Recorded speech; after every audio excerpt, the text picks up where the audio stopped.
Olá amiga, olá meu amigo, como é que vocês estão? Sejam bem-vindos a mais um episódio onde estudamos o segundo livro do Dr. Mattia Tubino, Saúde e Ectoplasma. A gente já estudou um fluido vital chamado ectoplasma e agora Saúde e Ectoplasma.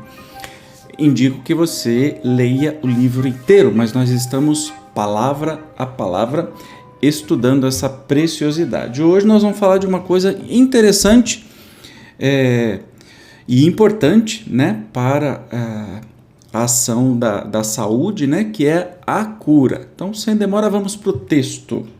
Dentro da concepção plena do ser humano, a verdadeira cura é aquela que se processa ao nível do espírito. Assim, se o indivíduo gera um comando de modo a harmonizar os seus corpos, uma doença e, mesmo um trauma, poderão ser removidos total ou parcialmente dependendo da capacidade do espírito em complementar o processo de reharmonização, para que a pessoa doente possa alcançar o estado de equilíbrio. Nos processos de cura pode ser usado como estímulo externo, desde um recurso material até um recurso espiritual. Esses estímulos compreendem não somente a ação de medicamentos, as mudanças na alimentação e o uso de exercícios físicos, como, também, alteração de hábitos, o uso da palavra, etc., que objetivem a mudança da posição mental do indivíduo. No caso do uso de medicamentos, é difícil separar a ação medicamentosa da ação mental, uma vez que o processo de sugestão pode agir acionado pela crença da pessoa de que aquela medicação a curará. Reversamente, se alguém achar que nada poderá curá-lo, mesmo medicamentos efetivos em combater o mal que o aflige poderão não apresentar efeito. A ação do estímulo mental, ou sugestão, nos processos de cura, é fácil de ser entendida, pelo menos de modo geral, tendo a visão espiritual do ser humano.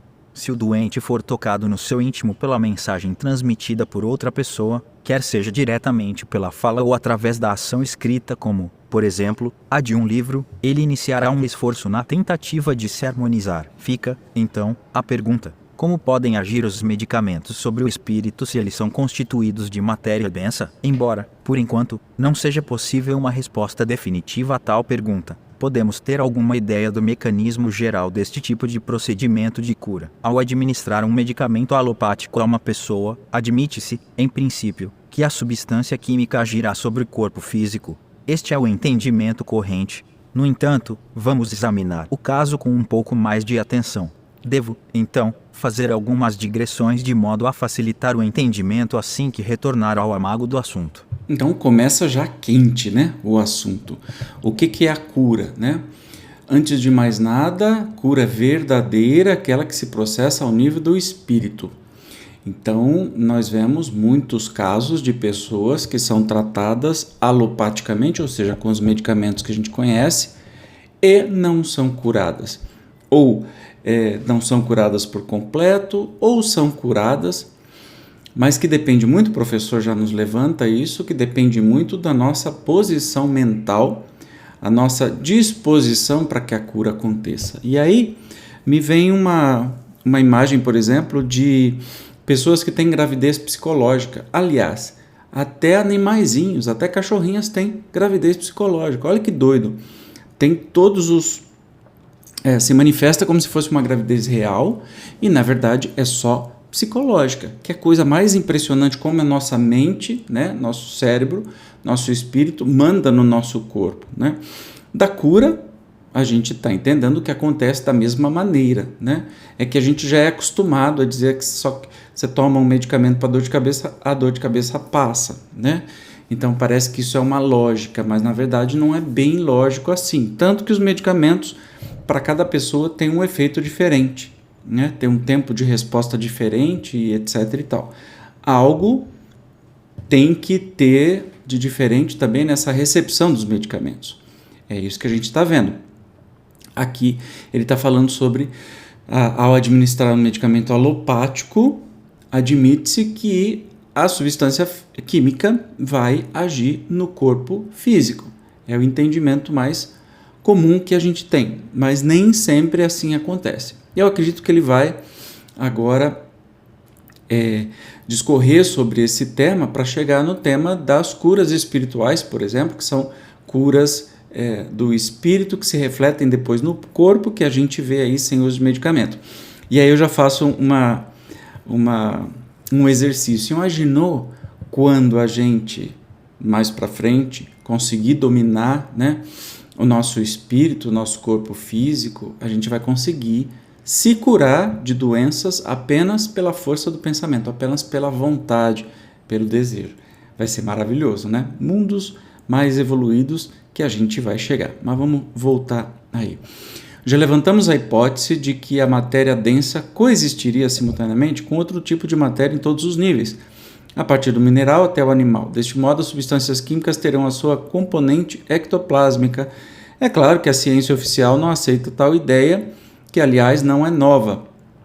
Nos dois exemplos citados na nota de rodapé, as informações foram obtidas por clarividência ou por comunicação mediúnica. Não colocou absolutamente em dúvida tais informações, porém, no que se refere ao ectoplasma, eu mesmo tive a oportunidade de observar fenômenos e, fato importante, outras pessoas podem fazer as mesmas observações, desde que aprendam a realizar este tipo de atividade.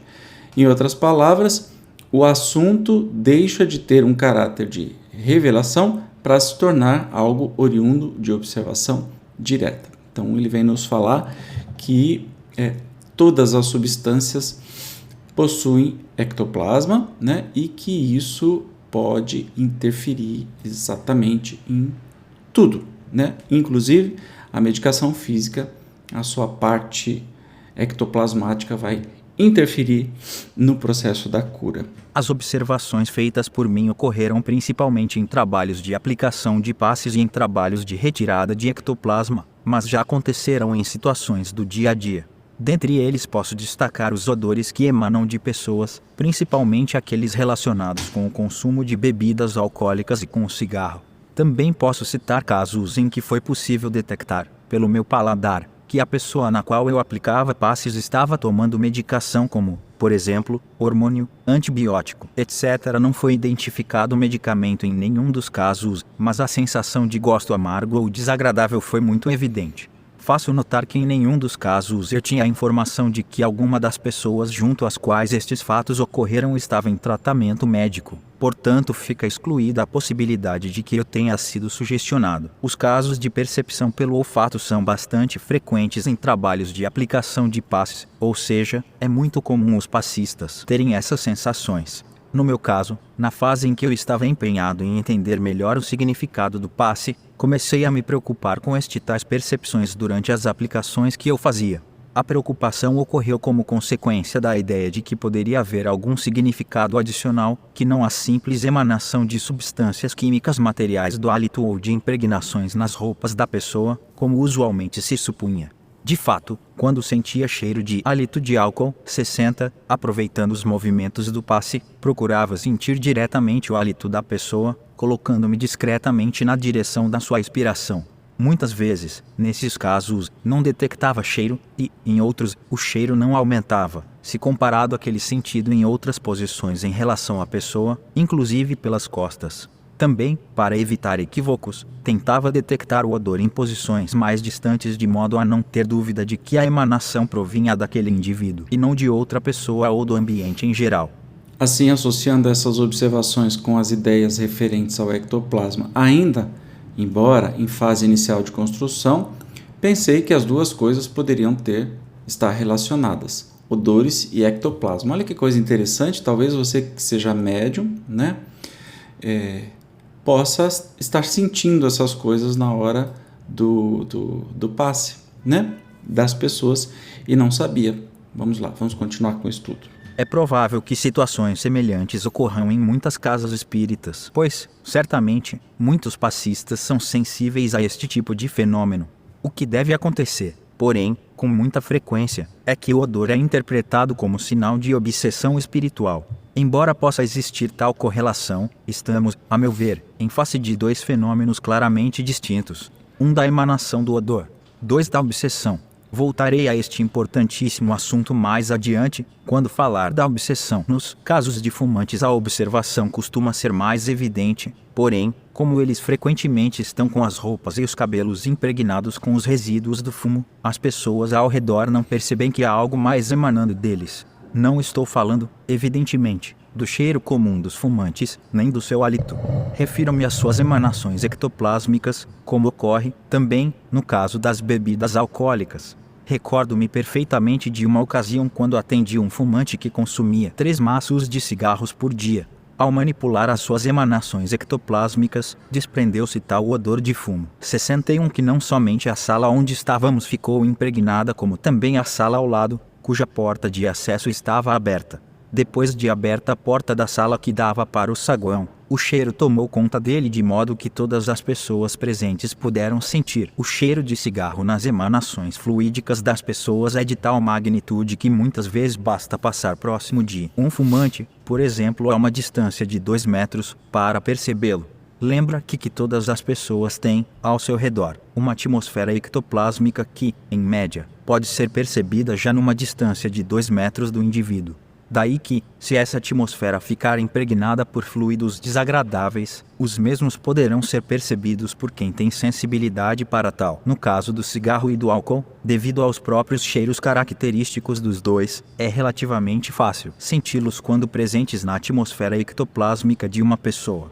Lembro-me aqui de 2 casos em que os passistas ficaram estonteados ao aplicarem passe em pessoas que haviam ingerido bebida alcoólica. No caso de certos medicamentos, este mesmo fenômeno também ocorre, podendo-se perceber não apenas pelo odor como, também, pelo paladar, aliás, como também pode ocorrer com o fumo, o álcool, etc. Que bem interessante isso, né?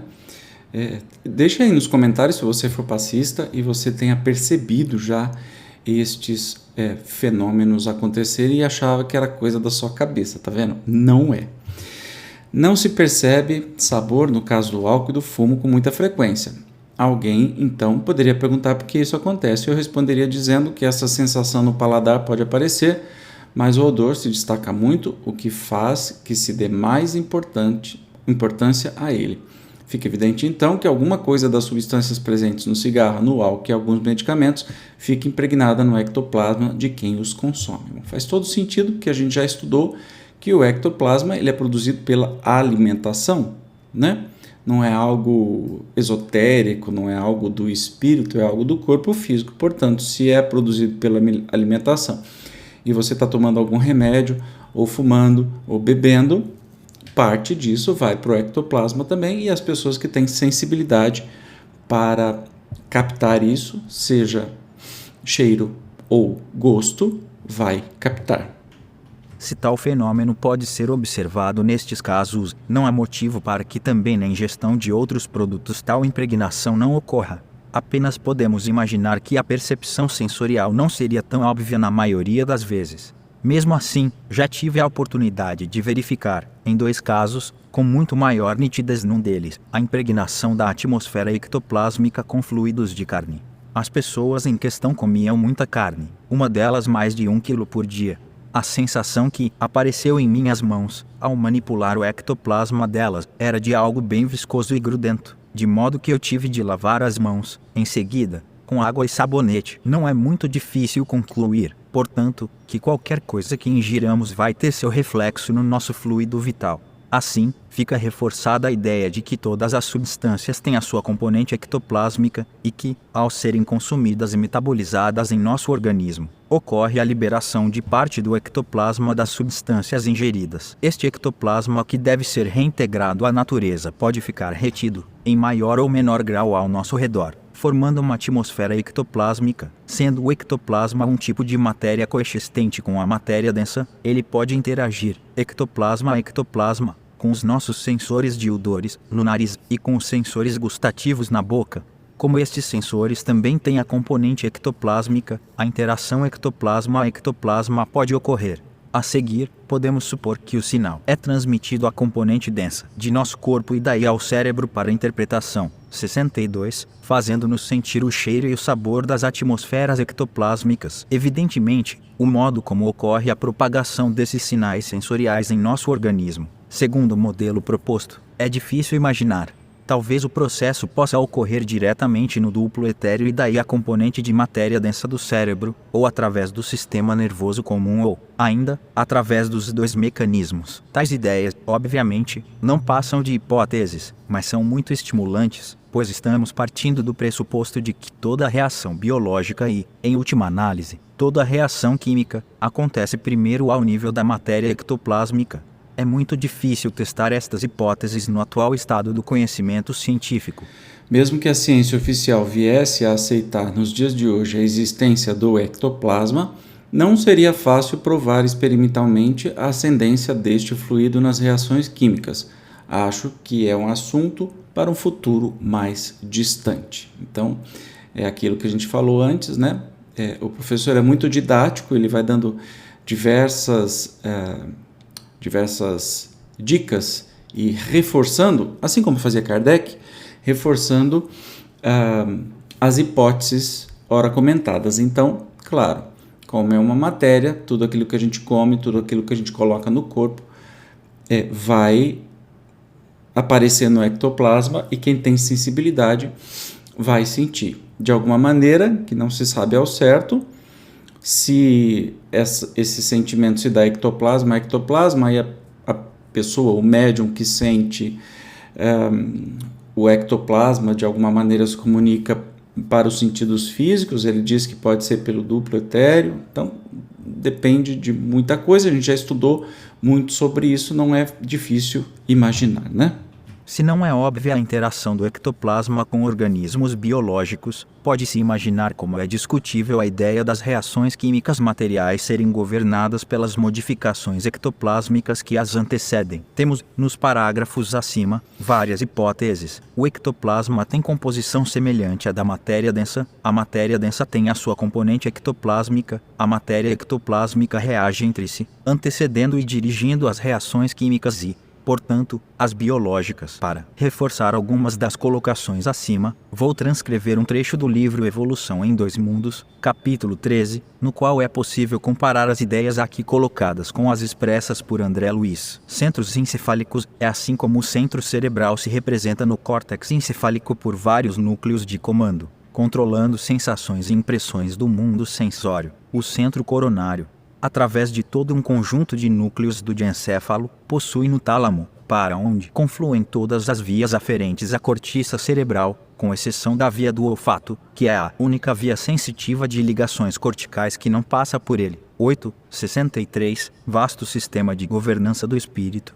Aí, nessa delicada rede de forças, através dos núcleos intercalados nas vias aferentes, através do sistema talâmico de projeção difusa e dos núcleos parcialmente abordados pela ciência da Terra, quais os da linha média, que não se degeneram após a extirpação do córtex, segundo experiências conhecidas, verte o pensamento ou fluido mental, por secreção sutil não do cérebro, mas da mente, fluido que influencia primeiro, por intermédio de impulsos repetidos, toda a região cortical e as zonas psicossomatosensitivas, vitalizando e dirigindo todo o cosmo biológico, para, em seguida, atendendo ao próprio continuismo de seu fluxo incessante, espalhar-se em torno do corpo físico da individualidade consciente e responsável pelo tipo, qualidade e aplicação do fluido, organizando-lhe a psicosfera ou halo psíquico, qual ocorre com a chama de uma vela que, em se valendo do combustível que a nutre, estabelece o campo em que se lhe prevalece a influência, sublinhados meus.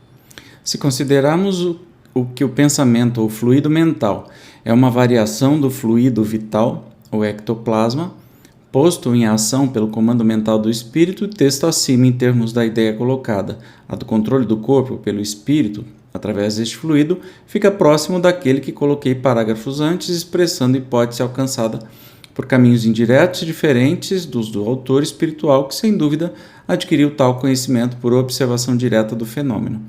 Este tipo de coincidência deve estimular todos nós a estudar a natureza não somente sob o ponto de vista chamado material, mas também sob a conjuntura multidimensional dentro de um universo infinito, não apenas em dimensão espacial, mas principalmente em possibilidades fenomênicas.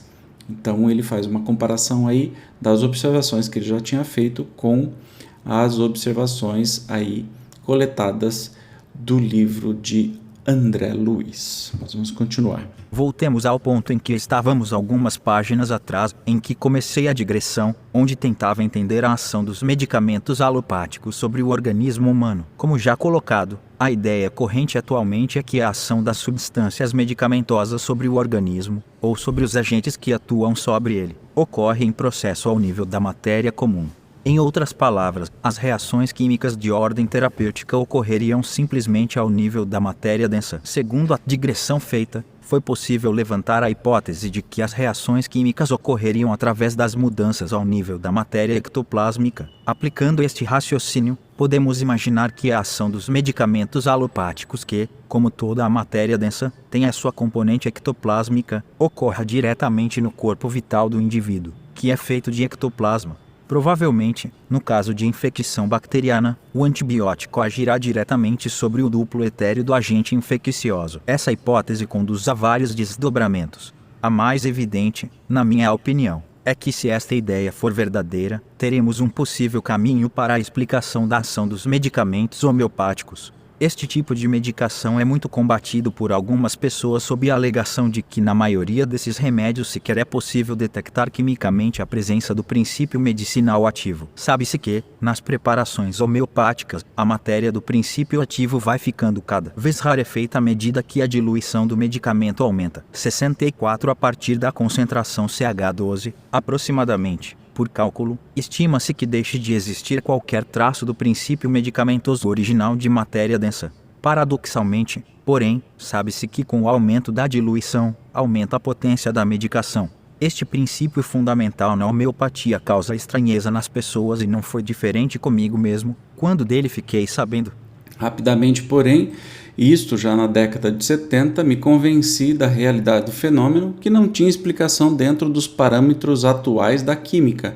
Eu mesmo pude verificar várias vezes a ação das potências homeopáticas em meus familiares e em pessoas do círculo de amizades e certamente em mim mesmo. A homeopatia, ela vem aí para escrachar, colocar assim em evidência a cura sob o ponto de vista espiritual, uma vez que pela ciência da matéria, inclusive a ciência se recusa a acreditar, mesmo com as evidências de muitas pessoas curadas com homeopatia, mas cientificamente falando não há provas químicas, digamos assim, do que está acontecendo. E aí nos coloca cara a cara de uma medicação, por exemplo, que age primeiro no perispírito, primeiro no espírito, para depois isso se tornar algo realmente efetivo no meio físico, que não deixa de ser também o que ocorre, por exemplo, com as cirurgias espirituais, com o passe, com tantas outras coisas. Então a gente está assim, no meio do caminho, entende que a gente está atravessando, devagarinho, com muita polêmica, mas está atravessando, vai chegar lá, tenho certeza. Uma das explicações, dentre as que existem para justificar o funcionamento dos remédios homeopáticos, é a liberação de um princípio medicamentoso imaterial, a partir da substância original, pelo processo de diluição e dissucção. Este princípio medicinal é, obviamente, característica intrínseca da substância original e fica retido no solvente usado na preparação do medicamento. Se admitirmos que neste processo seja liberada parte do ectoplasma característico da substância, teremos a convergência de dois modelos distintos, o modelo do princípio ativo imaterial da homeopatia e o modelo explanado neste livro, do ectoplasma coexistente com a matéria densa. Esta convergência é profundamente estimulante, pois sinaliza que a concepção ideológica do ectoplasma segundo o ângulo perceptivo que proponho, indo da matéria escura ao estado de saúde do indivíduo, apresenta, por um lado, coerência e, por outro, grande amplitude. Ambos os quesitos, coerência e amplitude, são essenciais para que uma teoria possa ser considerada como verdadeira, pelo menos em caráter parcial. O modelo qualitativo aqui proposto se ajusta desde dimensões cosmológicas até dimensões atômicas e subatômicas ou fluídicas, integrando tudo sob uma visão. Dentro deste contexto, O ser humano é percebido como sendo um universo em si, gerenciando o funcionamento do seu holus, onde o ectoplasma tem funções vitais fundamentais, desempenhando um papel essencial na manutenção do equilíbrio e da estrutura do corpo físico. Continuando a testar as ideias propostas neste livro sobre o ectoplasma, é interessante notar que o aumento da potência do medicamento homeopático, com a sequência das diluições e das sucções, encontra significado no modelo proposto.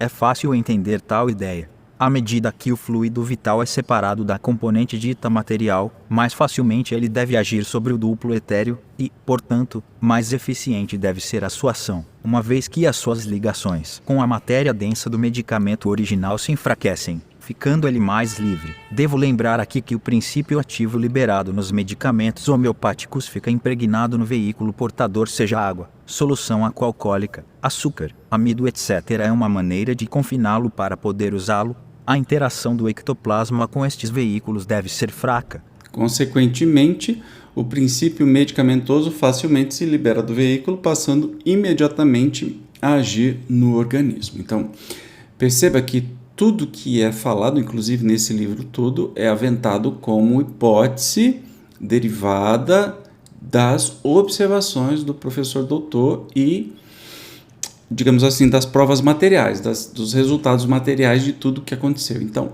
de novo, está se falando aqui, né, de duas coisas que convergem, que é a homeopatia e também a ação no ectoplasma. É interessante saber que a potência do medicamento homeopático aumenta muito após a diluição CH12, a partir da qual, com base em cálculos feitos usando os conhecimentos atuais, não há mais matéria referente ao princípio medicamentoso original. Assim, podemos supor que há vários níveis de ectoplasma, que vão se desdobrando à medida que as diluições vão aumentando. 65. Esta hipótese, embora possa parecer estranha, vem muito ao encontro das diferentes percepções que surgem ao trabalharmos com o ectoplasma das pessoas. Muitas vezes tem-se a nítida sensação de que estamos retirando uma sucessão de camadas superpostas arranjadas, como se fosse uma cebola. Depois que se retira uma, surge outra, e assim por diante. Essas camadas apresentam, dentre elas, características diferenciadas para a nossa percepção. De qualquer forma, qualquer que seja o procedimento medicinal utilizado, com o reequilíbrio do duplo etéreo e do corpo físico, se o indivíduo estiver disposto a sarar, ele modificará sua postura mental e harmonizará o seu perispírito, donde resultará a cura completa. Caso não ocorra a mudança mental necessária, a cura, se ela aparentemente ocorrer, terá curta duração, a doença poderá reaparecer com a mesma ou com outra expressão. O modelo que estou usando permite que tenhamos uma ideia de vários fatos considerados importantes, principalmente na escola homeopática, mas que também podemos observar, talvez em grau menor, em algumas terapias de ordem fluídica. Sabe-se, em homeopatia, que pode ocorrer certo nível de agravamento da doença após a administração do remédio, sendo que, a partir daí, a cura se processa segura e gradualmente. Para alguns pode parecer estranho como um medicamento que deveria curar possa provocar piora. Aliás, em princípio, quanto mais indicado o medicamento, mais evidente pode ser a fase de agravação. Em termos do modelo proposto, segundo o qual o duplo etéreo é composto de ectoplasma, é possível propor um mecanismo que justifique tal acontecimento. Se o indivíduo está doente, parte de seu duplo etéreo estará afetada, de modo que é necessária a sua alteração ou substituição, para que o conjunto possa alcançar a harmonia. Se o tratamento aplicado for eficiente, fazendo com que o duplo elimine a componente afetada, ela, no processo de purgação, ao deixar o seu campo restrito, poderá afetar o todo num curto espaço de tempo até que a eliminação se complete através do suor, da urina, das fezes, da respiração. É por este motivo que se deve evitar medicações homeopáticas com potências muito altas em certos casos, dependendo do paciente e da enfermidade, uma vez que o ajuste da parte afetada pode ser muito rápido, de modo que um agravamento muito intenso pode surgir. Olha que interessante, né? Por que piora antes de melhorar? Para quem toma remédios psiquiátricos, né, remédios para o cérebro, sabe muito bem disso, que só se vai começar a sentir alguma melhora 15, 20 dias depois, um mês depois do início de tratamento. Mas a piora começa a ser sentida imediatamente, algumas horas depois que você toma a medicação. Então as pessoas são resistentes a tomarem remédios psiquiátricos para depressão, para outras disfunções, né? porque piora-se muito antes de melhorar. Então aqui só está falando do que seria, porque algumas pessoas com tratamentos homeopáticos, por exemplo, têm a piora antes de melhorar. E aí eu posso ousar estender para outros tratamentos, como por exemplo a acupuntura e outras coisas também. Mas é muito interessante que eu quero repetir aqui. Deixa eu ver onde é que estava. Se o indivíduo estiver disposto a sarar, ele modificará sua postura mental e harmonizará o seu perispírito, de onde resultará a cura completa. Caso não ocorra mudança mental, a cura, se ela aparentemente ocorrer, terá curta duração. A doença poderá reaparecer com a mesma ou com outra expressão. É interessante aí porque me lembra as curas, por exemplo, relatadas nos evangelhos, as curas de Jesus, que muita gente era curada, mas depois voltava a doença. Por quê? Houve a cura, mas os pensamentos e atitudes recorrentes que não foram modificados, estes vão, com o tempo, causar a mesma doença e de novo, e de novo, e de novo. Entende? Então isso é muito importante. O dia que a gente descobrir aí o segredinho, como é que a gente consegue controlar no nosso cérebro as doenças, a gente se cura de absolutamente tudo. Entende? Porque a gente é capaz de provocar a doença na gente mesmo. Assim como é capaz de provocar a cura na gente mesmo. O dia que isso acontecer, não vai precisar mais existir mais nem medicina. Aliás, a medicina vai estar tão evoluída que vai ser a medicina da palavra, né? Medicina do futuro, a medicina da palavra, a medicina com que as pessoas que a exerçam vão poder nos conduzir a uma cura puramente psicológica, às vezes ajudado com alguma outra procedimento ou medicamento, mas caminhando para que a gente mesmo possa se curar. Isso é muito doido, né? Não custa também imaginar que isso está próximo de chegar. Quem sabe? Quem sabe? Mas vamos continuar aqui. É interessante lembrar, inclusive, que a eliminação do ectoplasma com características inadequadas ao bom funcionamento do organismo, através da pele, pode ocasionar o aparecimento de alterações como eritemas, coceiras, etc. Se ocorrer através das vias respiratórias, poderá ocasionar tosse, entre outros sintomas. Aliás, segundo o mesmo modelo, surge uma ideia a respeito da psoríase, que a medicina tem muita dificuldade em tratar. Dentro desta proposta do mecanismo de aparecimento e eliminação de doenças, a psoríase poderia significar a contínua eliminação, através da pele, de fluidos ectoplásmicos que, se retidos, provocariam graves alterações internas. No caso particular da psoríase, na qual a componente causal mental está muito evidente, para obter a melhora, é particularmente necessário trabalhar em dois aspectos. Um deles é mostrar à pessoa uma outra visão da vida, mais otimista. Falar-lhe da espiritualidade, falar-lhe da evolução, etc. Ela deve ser esclarecida a respeito da visão espiritual do ser humano e de que a sua doença está sendo gerada pelo seu comando mental sobre o seu próprio organismo. Este comando, inconsciente, encontra causa, por seu lado, em situações da vida que a pessoa está tendo dificuldade em administrar. À medida que ela adquirir uma visão mais espiritual da vida, poderá enfrentar os problemas com mais facilidade. O outro aspecto é retirar o ectoplasma afetado da pessoa e, também, ensiná-la a eliminá-lo pela respiração e por exercícios, como será mostrado em páginas adiante. A retirada de ectoplasma deverá trazer alívio gradualmente, ao longo das semanas. Esta melhora fará voltar o ânimo à pessoa, o que, por sua vez, acelerará o processo da melhora. 3. Sabe-se, em homeopatia, que se uma doença for mascarada por uma medicação, isto é, se a administração do medicamento em nada mais resultar do que na supressão do sintoma, sem agir na causa, ela se manifestará de outra forma, podendo o doente, ao final, ficar num estado mais grave. Muita coisa interessante aí, né? Vem falar sobre a ideia da psoríase. Não acho que isso seja de total coerência, porque eu conheço uma pessoa que tem psoríase, mas tem de uma espiritualidade, de um conhecimento, de uma coisa interessantíssima. Mas pode ser aí que a pele elimina muito ectoplasma que poderia fazer estrago. Então, nesse caso, a psoríase vem ser uma válvula de escape e não bem uma doença, né? Bem interessante. Ele diz sobre a questão de retirar o ectoplasma, né, afetado da pessoa e como eliminar. Isso nós vamos ver nos próximos episódios, de uma maneira muito legal, até visual, que tinha no primeiro livro, mas nesse livro fica muito mais claro, mais tranquilo, e que essa retirada do ectoplasma vai trazendo alívio gradualmente através das semanas, trazendo até ânimo para a pessoa. Então fique atento aí para os próximos programas, porque a gente vai aprender junto como é que faz essa retirada. Aí voltou de novo falando sobre a homeopatia, né? Se uma doença for mascarada por uma medicação, quando começar mascarada porque suprime o sintoma, quando começa o tratamento homeopático pode ficar até no estado mais grave, coisa que a gente já estudou, piora para depois melhorar. É claro que se o sinal doentio emitido pela mente não for suprimido, a doença não será eliminada. Se o funcionamento do órgão afetado for de alguma maneira acertado, sem que seja inibido o sinal mental inadequado que atua sobre ele, este mesmo sinal poderá se manifestar em outra parte do organismo, originando outra enfermidade. Daí a primazia em tratar a pessoa ou a mente e não a doença, trabalhando sobre a causa em lugar de priorizar os efeitos. Aliás, há medicinas integrativas que pensam mais nisso e muitos médicos já fazem isso, né?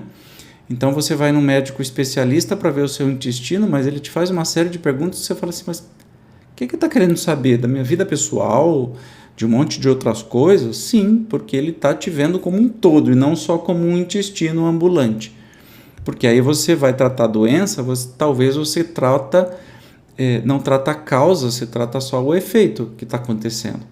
Mas a causa pode ser até emocional, já que, por exemplo, no exemplo que eu estou dizendo, o intestino é o nosso segundo cérebro, pode ser até emocional. E aí, tratando só a doença, né, o efeito, quando toma a medicação funciona, para de tomar, volta tudo ao mesmo tempo. Então, com essa medicina, que é a nossa tendência, cada vez mais a gente saiu de uma pessoa que entendia tudo, fazia tudo, aí começou, cada um vai para uma área de especialização, mas nós estamos voltando porque não podemos ser tratados como pedaços. Nós somos inteiros, daí a medicina integrativa. Entendemos assim, inclusive, porque, no espiritismo e em escolas terapêuticas como na medicina chinesa e na homeopatia, admite-se que, prioritariamente, há doentes e não doenças.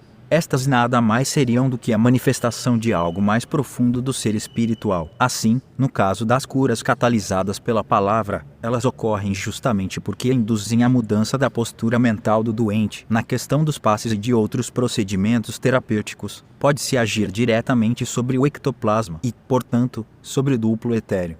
Também é possível agir diretamente sobre o perispírito do indivíduo. Ainda é possível retirar fluidos, administrar fluidos, atuar sobre os centros de força. 66. Esses procedimentos devem ser feitos com muito cuidado, pois a ação inadequada, por exemplo, sobre um centro de força, ou sobre o corpo espiritual, pode trazer significativo desconforto à pessoa sobre a qual se atua. É necessário ter um mínimo de conhecimento para que o procedimento possa ser realizado a contento. Muitos encaram os passes como algo celestial e miraculoso. Não é possível, de minha parte, concordar com tal interpretação do fenômeno, embora seja compreensível a atitude das pessoas que assim pensam, em função, principalmente, de fatores culturais que todos nós herdamos e dos quais é difícil se libertar. Acho importante que procuremos entender todos os fenômenos que nos cercam, de qualquer tipo, como sendo simplesmente naturais. Inclua aí a existência de outras múltiplas dimensões de vida que, ao longo dos tempos, tem sido a área de atuação das religiões formais, mas que a humanidade deve trazer, pouco a pouco, para o nível do entendimento racional, fugindo dos dogmas. Não me refiro, evidentemente, ao racional rígido dos dias de hoje que, em muitos casos, não passa, também, de um acúmulo de dogmas. Refiro-me a um racional impregnado de inteligência e, também, de humildade e de sentimento de fraternidade que nos faz compreender que somos parte de um todo infinito e que nenhum de nós é melhor do que outro. Somos todos passageiros de um barco universal numa viagem em que vamos conquistando a compreensão do significado da vida. Bonita essa mensagem, né? Então que o passe, ele não é algo celestial ou miraculoso, né? Como diz assim, mas dá para compreender, só que isso é um fenômeno justamente físico, né? Então, passe é um fenômeno físico. E o que a gente entende, para finalizar hoje, é que a cura ela tem que ser desejada pela pessoa. Se for tratada com remédios alopáticos, homeopáticos, cirurgias espirituais, passes, acupuntura, seja lá o que for, a pessoa tem que aceitar ser curada. Senão, nada vai funcionar. Então, a gente já começa até prestar atenção no nosso dia a dia, nas nossas doenças, nas nossas limitações, para poder mudar este comportamento. Legal? No próximo episódio, nós vamos ver sobre o ectoplasma em nosso organismo, o acúmulo, sintomas e seu tratamento. Como você pode ver, fica cada dia mais interessante. Eu te espero, como sempre. Obrigado por ter chegado até aqui e a gente se encontra no próximo programa. Tchau!